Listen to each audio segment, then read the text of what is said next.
I am California of the past. I I am am California California of the of the past. past. I am I am California California of the of the past. past.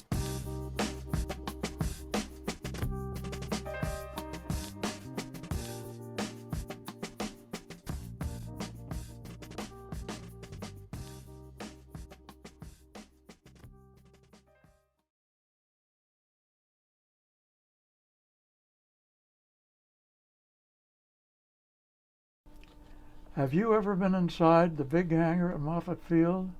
It's huge. My name is Jim Bell.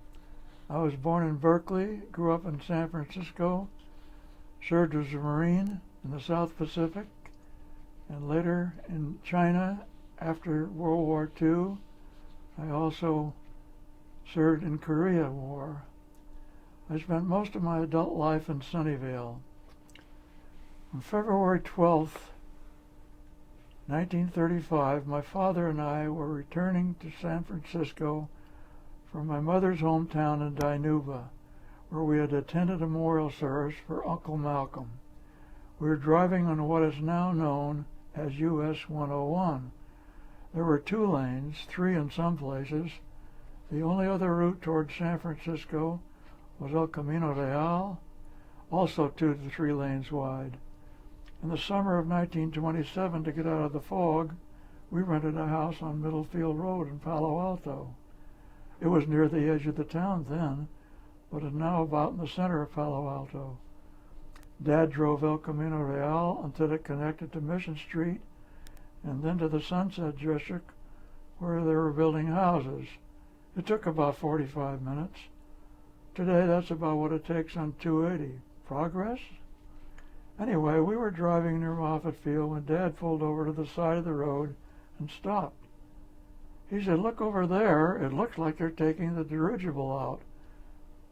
Let's watch. Who knows when we'll get another chance." Boy, was he right. That night it crashed off Point Sur, and that was the end of the dirigibles until this year when a new dirigible arrived. I'm a retired general building contractor. I'm the sole survivor of the developers of Cherry Chase. The others were Walter Knickerbocker, who died of cancer in 1954, Fred Rudisill, who died in 1961, and James Arnott, who died in 1972.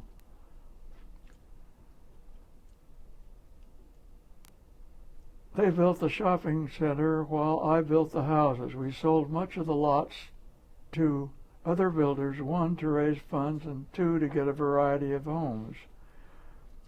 Cherry Chase was built on about 1/3 of the old Lossy Ranch. The name came from the wife of one of the pilots, then stationed at Moffett Field. We had a contest to name the development. The prize was a $100 bond. I think she may have come from Maryland, where there is a city named Chevy Chase. Actually, as it turned out, all the cherry trees in the area were diseased and we had to remove all of them.